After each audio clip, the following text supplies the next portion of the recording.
තාත්තේ මට බයික් එකක් ඕනේ. මටත් ඕන එක. තොටත් ඕනේ. දෙන්නට දෙකක් ඕනේද? තමල මුක් ඔක්කොම වෙලා තියෙන මාව කන්න. මට ටීවී එකක් ඕනේ රැට යන නාටි ටික බලන්න. බොටත් ඕනේද?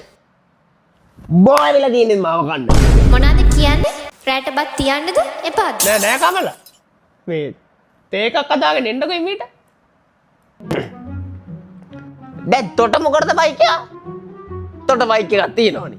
ඇයි තොට එකෙන් යන්න බැයිද? හෙලෝ බබා. මේ ඕයි තමුසාය හුටුහුටේ මා බලන්න යනවනම් මා බලන්න යන්න එපා. තමුසට වඩා හොඳ ඉලෙක්ට්‍රික් බයික් එකක් තියෙනවා අරුණ අයියට. බලනවා තමුස එද්දි මුළු ගමම දන්නවනේ ඕයි. මොන විලි ලැජ්ජ නැති වැඩක්ද මේක?